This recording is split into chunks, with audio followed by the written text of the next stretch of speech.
Breaking news.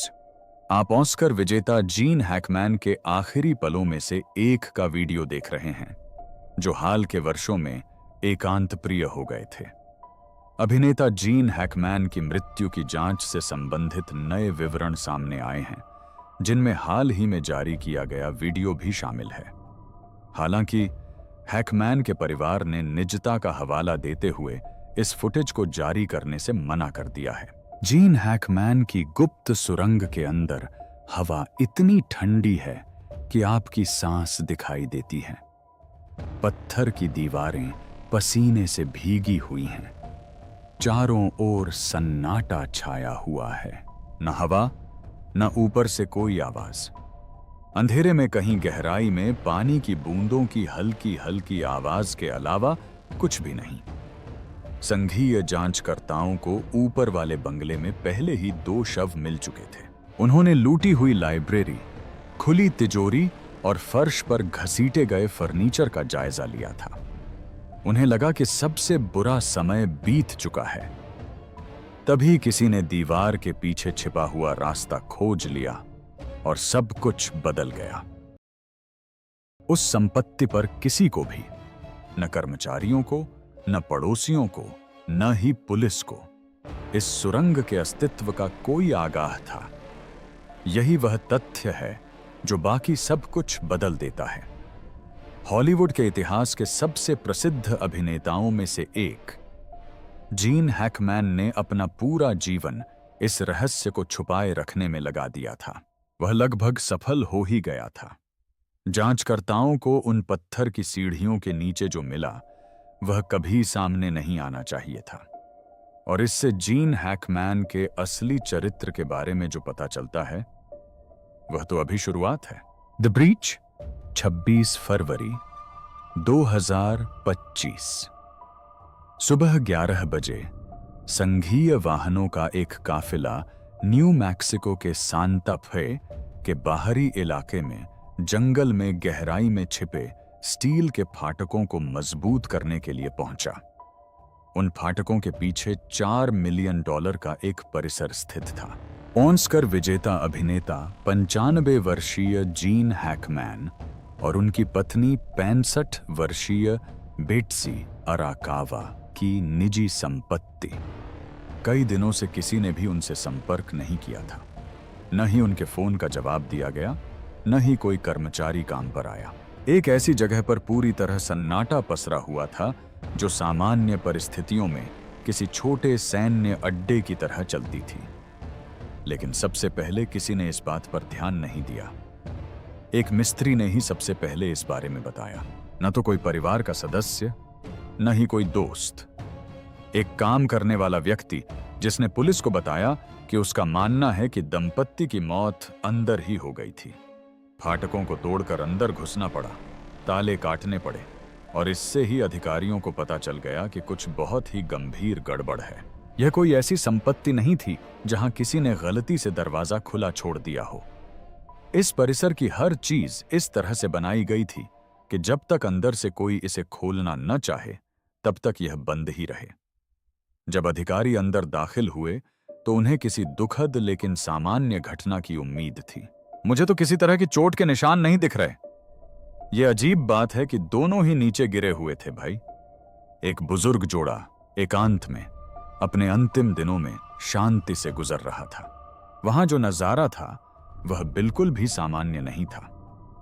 Gene Hackman और Betsy Arakawa अपने कुत्ते के साथ हवेली के अंदर मृत पाए गए। अधिकारियों ने बाद में पुष्टि की कि बेट्सी की मृत्यु जीन से लगभग 1 सप्ताह पहले हुई थी। उनकी मृत्यु का कारण गंभीर वायरल संक्रमण था। उनकी मृत्यु हृदय गति रुकने और अन्य कारकों के कारण हुई। मृत्यु प्राकृतिक कारणों से हुई। कागजों पर मामला बंद हो गया, लेकिन घटनास्थल कागजों में लिखी बातों से मेल नहीं खाता था। जरा रुककर सोचिए कि इसका क्या मतलब है।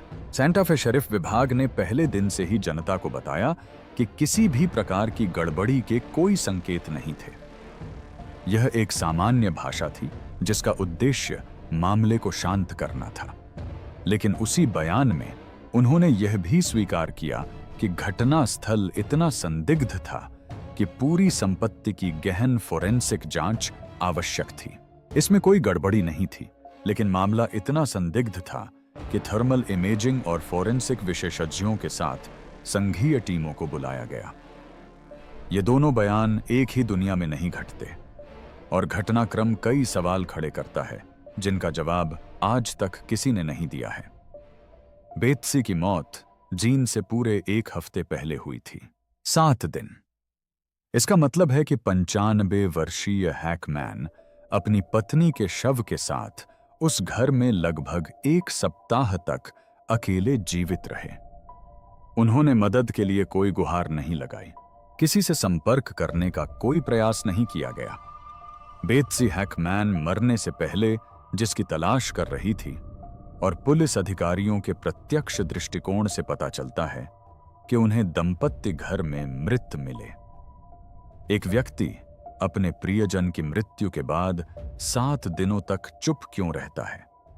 डर, कर्तव्य या यह ज्ञान कि मदद के लिए पुकारने का मतलब अजनबियों को घर में आने देना होगा और अजनबी उस सच्चाई को जान लेंगे जो छिपी हुई है। इससे पहले कि यह कहानी और आगे बढ़े, अगर जांचकर्ताओं को इस संपत्ति के नीचे जो कुछ मिला है उसका आधा भी सच साबित हो जाता है, तो यह आधुनिक अमेरिकी इतिहास में किसी सेलिब्रिटी की मौत से जुड़ी सबसे भयावह खोजों में से एक बन जाएगी। अगर आपने अभी तक सब्सक्राइब नहीं किया है तो अभी कर लें, क्योंकि आगे जो होने वाला है वह और भी भयावह है। ऊपर का किला। FBI ने भूमिगत क्षेत्र में जो कुछ देखा उसे समझने के लिए आपको यह समझना होगा कि उसके ऊपर क्या था। जीन हैकमैन की संपत्ति कोई घर नहीं थी, यह एक भव्य रचना थी। चारों ओर घना जंगल था, विशाल इमारत, परिसर के चारों ओर पत्थर की दीवारें, प्रत्येक प्रवेश द्वार पर गति संवेदक, थर्मल कैमरे, 24 घंटे निगरानी, सरकारी गुप्त ठिकानों के बराबर। कर्मचारियों को सावधानी पूर्वक चुना गया था, उनकी पूरी जांच पड़ताल की गई थी और वे इतने सख्त कानूनी समझौतों से बंधे थे कि उनमें से किसी ने भी कभी सार्वजनिक रूप से उन दीवारों के अंदर होने वाली गतिविधियों के बारे में बात नहीं की। जरा इस पर गौर कीजिए।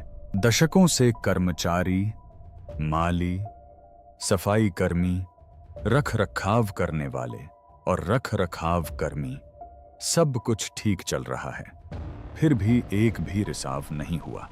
सोशल मीडिया के इस युग में इस तरह की चुप्पी संयोग से नहीं होती, इसे जानबूझकर कायम रखा जाता है। संपत्ति के लिए भवन निर्माण परमिट के आवेदन संपादित करके वापस भेजे गए। संपत्ति के रिकॉर्ड में ऐसी कमियां थीं जिनका स्पष्टीकरण क्लर्क नहीं दे सका। सांता फे हिस्टोरिकल सोसाइटी के एक शोधकर्ता ने संपत्ति के भूमि रिकॉर्ड खंगालने में कई महीने बिताए और फिर अचानक काम रोक दिया। फोन का जवाब देना बंद कर दिया, कभी कुछ प्रकाशित नहीं किया। किसी को नहीं पता कि उसे क्या मिला या किसने उसे खोज बंद करने के लिए कहा। जब वे आखिरकार उन दरवाजों से अंदर दाखिल हुए तो किसी को भी उस चीज का अंदाजा नहीं था जिसके लिए वे तैयार थे। अंदर का नजारा बेहद शानदार था। गलियारे असली कलाकृतियों से सजे हुए थे, सदियों पुराना फर्नीचर, प्राचीन महलों में लटके होने की अफवाह वाले झूमर, ऐसे बगीचे जो वनस्पतियों की इतनी दुर्लभ प्रजातियों से भरे हुए हैं कि वे पृथ्वी पर 1 दर्जन से भी कम स्थानों पर पाई जाती हैं। Doctor Elena Vazquez new Mexico विश्वविद्यालय में वास्तुकला इतिहासकार हैं, जिन्होंने बाद में संपत्ति के मूल्यांकन में परामर्श दिया। जब उन्होंने पहली बार संपत्ति के लेआउट की समीक्षा की तो वे चुप हो गईं। फिर मैंने दक्षिण पश्चिम में कई संपत्तियों का दस्तावेजीकरण किया है। इसे किसी सैन्य परिसर के अंदर बने संग्रहालय की तरह डिजाइन किया गया था। इसकी सुंदरता तो वास्तविक थी ही, साथ ही सुरक्षा व्यवस्था भी उतनी ही मजबूत थी। ऐसा संयोग तभी संभव है जब कोई किसी विशिष्ट चीज की रक्षा कर रहा हो। वह सही थी। जज के दुर्लभ सार्वजनिक फैसले के बाद जारी बॉडी कैमरा फुटेज में पुलिस कर्मियों को हवेली में प्रवेश करते हुए दिखाया गया है। सन्नाटा तुरंत छा जाता है और गहरा हो जाता है, लेकिन एजेंटों को उस सन्नाटे से बेचैनी नहीं हुई। यह इस बात का सबूत था कि उनके आने से पहले कोई यहां काम में व्यस्त था।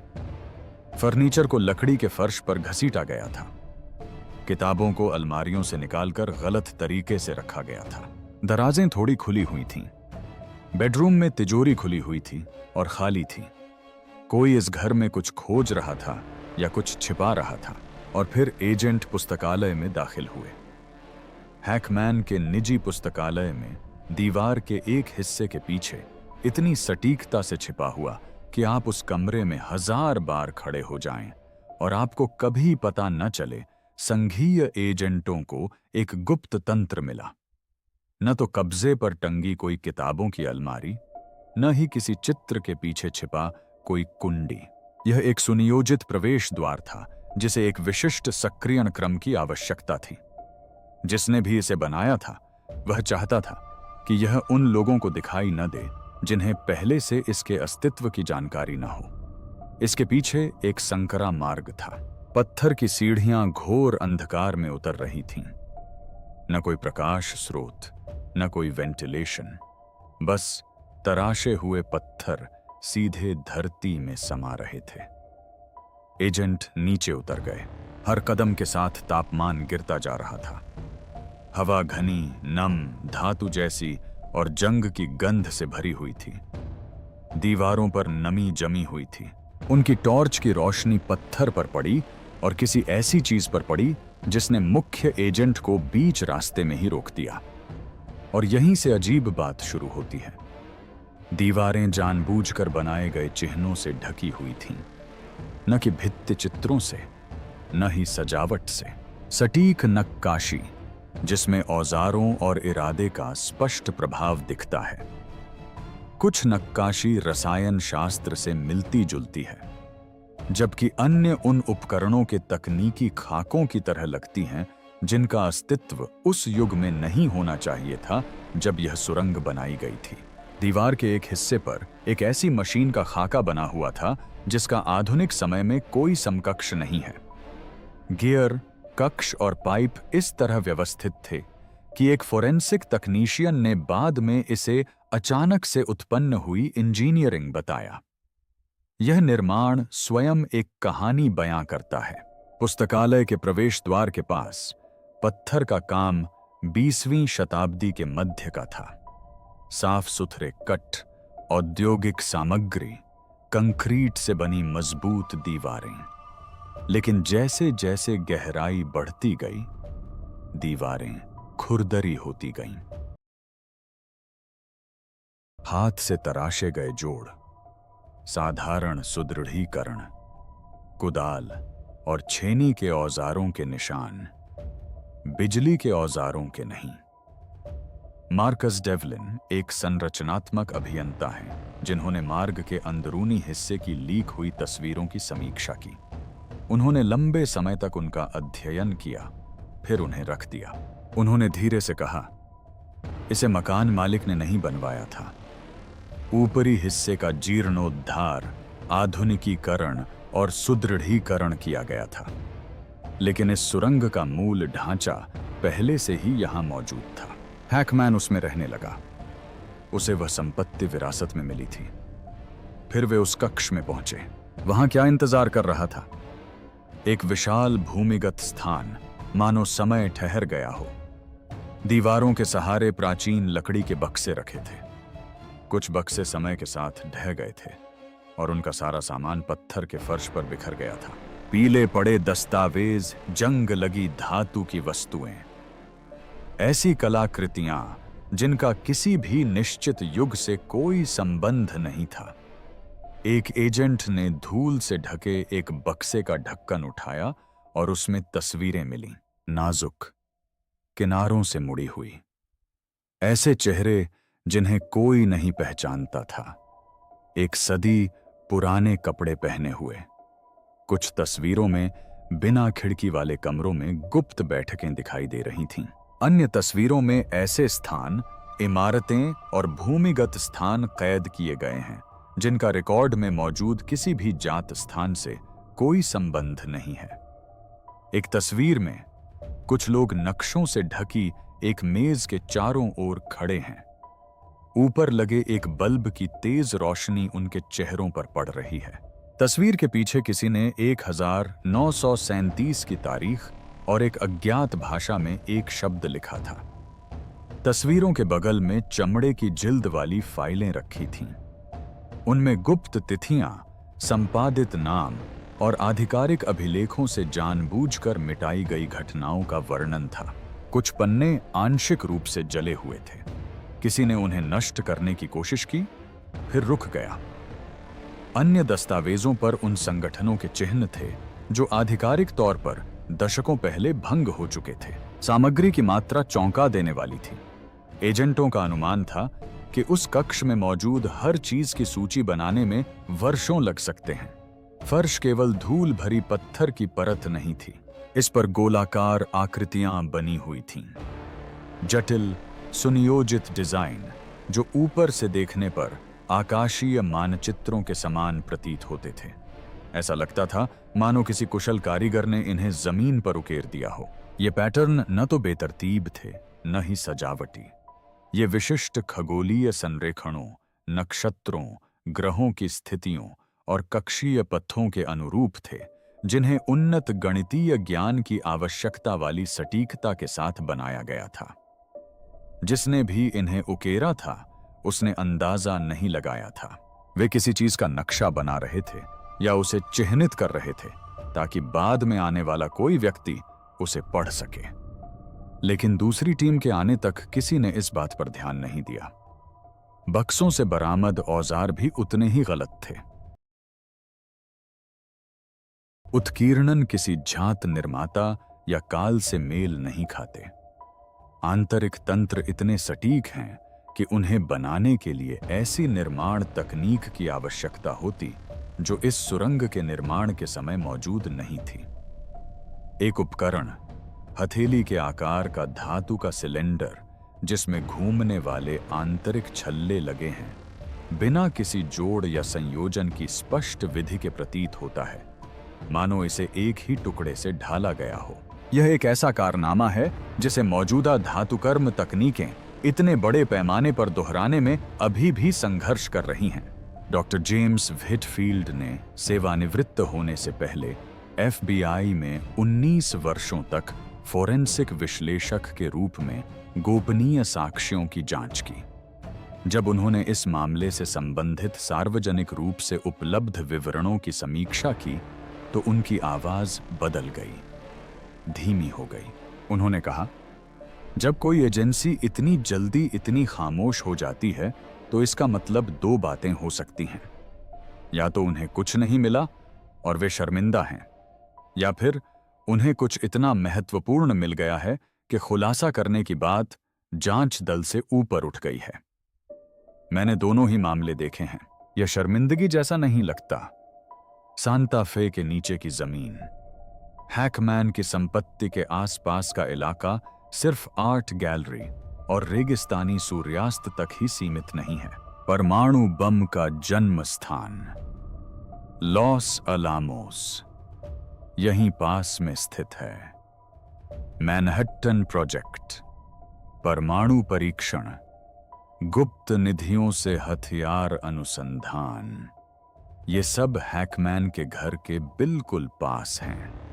दशकों से स्थानीय लोग पठारों में खोदे गए भूमिगत बंकरों के बारे में बात करते आ रहे हैं। सभ्यता के पतन की स्थिति में सरकारी अभिजात वर्ग को आश्रय देने के लिए निर्मित अवसंरचना, सूचना की स्वतंत्रता के तहत किए गए अनुरोधों से पुष्टि हुई है कि शीत युद्ध के दौरान यहां बड़े पैमाने पर भूमिगत निर्माण कार्य हुआ था। कितना व्यापक, यह जानकारी अभी भी गोपनीय है। रिचर्ड पायने ऊर्जा विभाग के सेवानिवृत्त सलाहकार हैं। जिन्होंने 1990 के दशक में उत्तरी न्यू मैक्सिको में सुविधाओं के आकलन पर काम किया था। उन्होंने सोच समझकर शब्दों का चयन किया। उन्होंने कहा कि उन पठारों के नीचे ऐसी प्रणालियां हैं जो सतह से भी अधिक समय तक टिकने के लिए बनाई गई हैं। कुछ सुरंगों को सेवा मुक्त कर दिया गया, कुछ को सील कर दिया गया और कुछ को आधिकारिक रिकॉर्ड से पूरी तरह से मिटा दिया गया। लेकिन एक ऐसी बात है जो सब कुछ बदल देती है। उस सुरंग में इस्तेमाल किया गया स्टील सैन्य श्रेणी का था। रिवेट की दूरी 1950 के दशक में निर्मित उच्च सुरक्षा वाली सरकारी इमारतों की निर्माण तकनीकों से मेल खाती थी। वाइन सेलर बैंक वॉल्ट की तरह नहीं बनाया जाता। भंडारण कक्ष अंदर से सील बंद नहीं होता, लेकिन एक गुप्त सरकारी नेटवर्क का एक भुला हुआ हिस्सा हमारे सामने मौजूद स्थिति के पूरे पैमाने को बदल देता है। पड़ोसियों को हमेशा कुछ गड़बड़ महसूस होती थी। मार्गरेट कैलोवे 22 वर्षों तक बगल की संपत्ति की मालिक थीं। वह अब भी उन आवाजों के बारे में बात करती है। सुबह 2 या 3 बजे होने वाले कम आवृत्ति वाले कंपन, न तो पाइपलाइन की आवाज न ही हीटिंग की, कुछ औद्योगिक गहरा सा। उसने कहा, यह तुम्हें पसलियों तक महसूस होता था। उसने एक बार संपत्ति की सीमा के पार हैकमैन से इस बारे में बात की थी।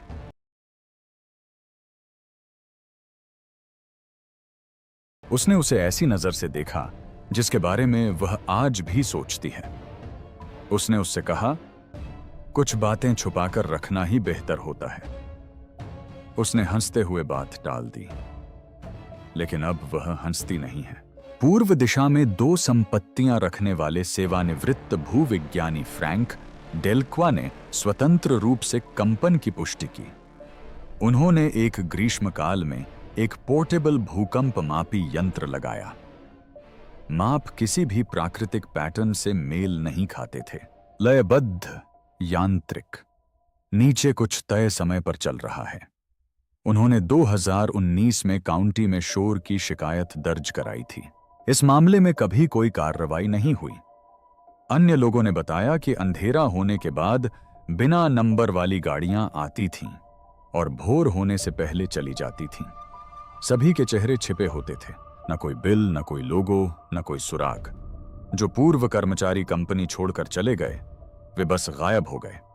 फोन बंद पड़े हैं। सोशल मीडिया से सब मिटा दिया गया। 2000 के दशक की शुरुआत में उस प्रॉपर्टी में काम करने वाली एक हाउसकीपर ने गायब होने से पहले एक दोस्त को बताया था कि उसने कुछ ऐसी चीजें देखी थीं जो उसे नहीं देखनी चाहिए थीं।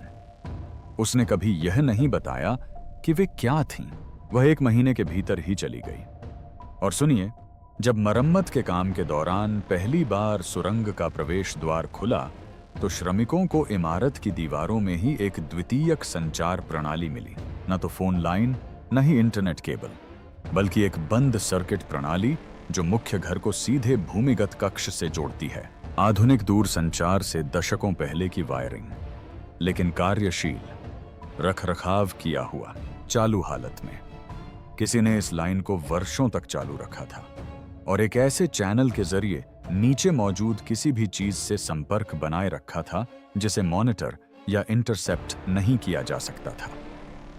अत्याधुनिक निगरानी प्रणाली से लैस एक घर में यह सिस्टम पूरी तरह से नेटवर्क से बाहर था। एक रहस्यमयी फोन। दूसरी तरफ कौन था? वो आदमी जिसने खामोशी कायम की।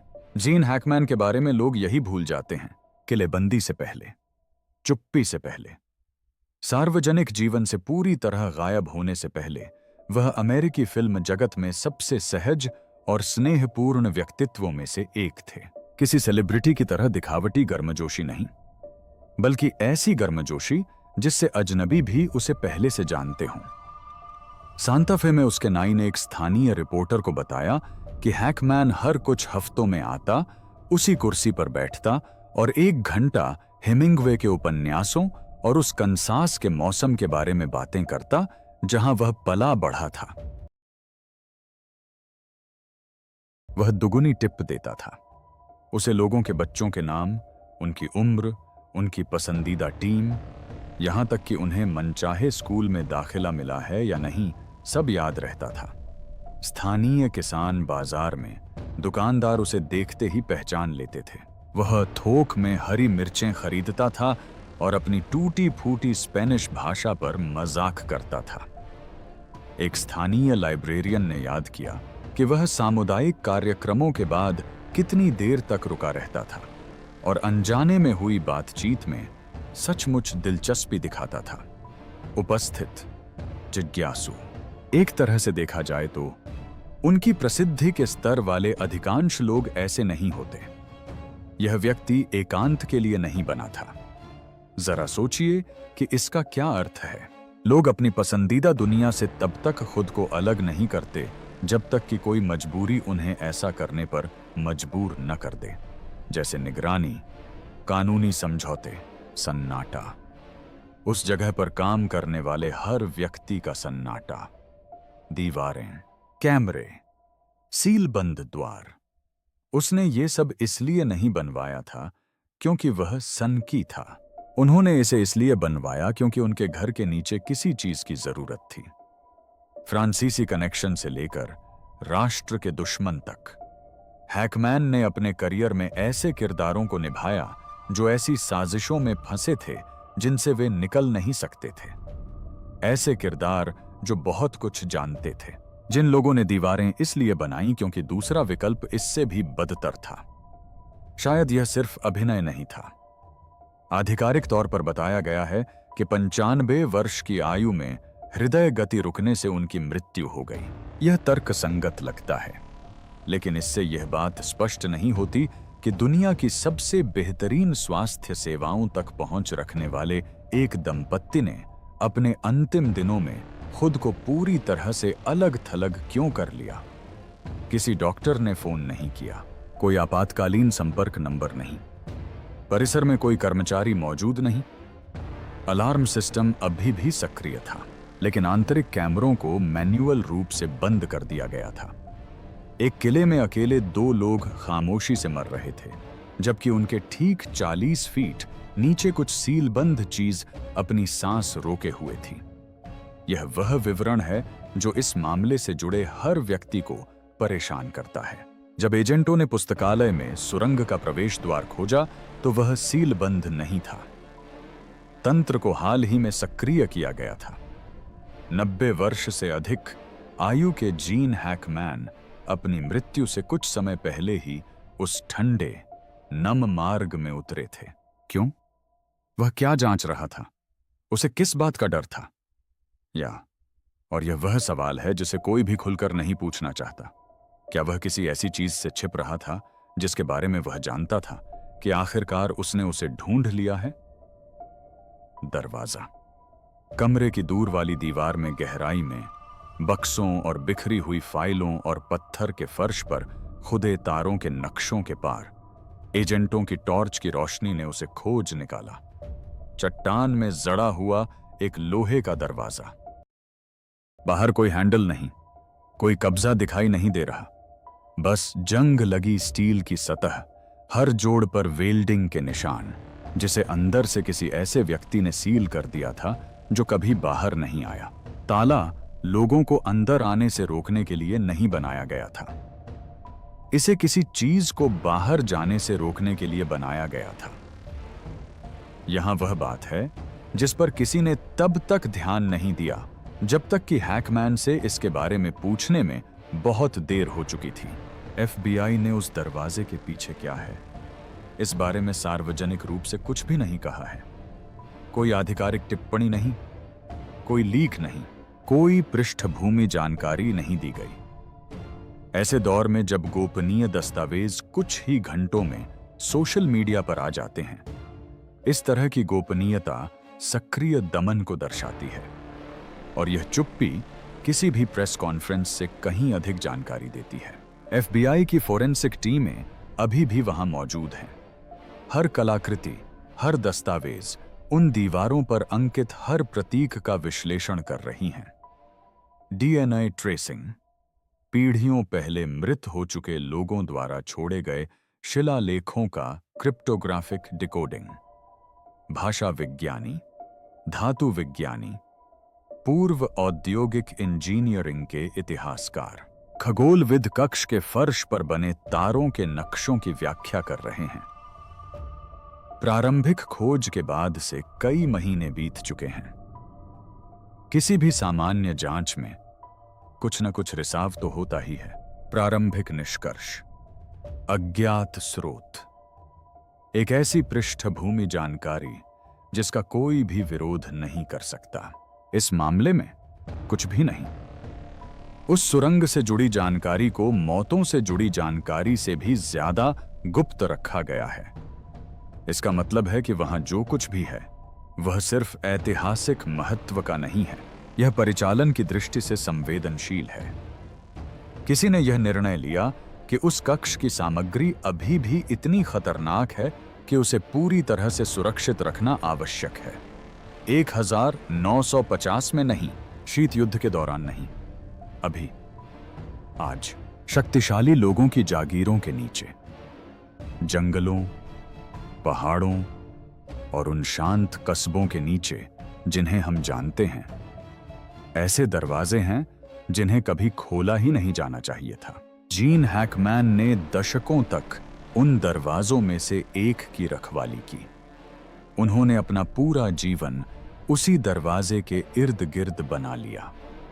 उन दीवारों के इर्द गिर्द कैमरे, सन्नाटा, कानूनी समझौते, कर्मचारियों का गायब होना, पूर्ण अलगाव, एक ऐसा जीवन जिसे इस तरह से रचा गया था कि कोई भी कभी यह न जान पाए कि उसके नीचे क्या छिपा है। उन्होंने अपने करियर के शिखर से लेकर जीवन के अंतिम क्षणों तक उस भार को ढोया और अब वे चले गए हैं। उस सुरंग के हर गलियारे से परिचित अंतिम व्यक्ति, उस कमरे में रखा हर बक्सा, उन दीवारों पर बना हर निशान, सब गायब। उनकी लाइब्रेरी के 40 फीट नीचे उस लोहे की दीवार के पीछे जो कुछ भी था उसकी रक्षा करने की जिम्मेदारी अब उनकी नहीं रही। सवाल यह नहीं है कि FBI को पता है या नहीं, सवाल यह है कि वहां नीचे क्या है। उन्हें पता है।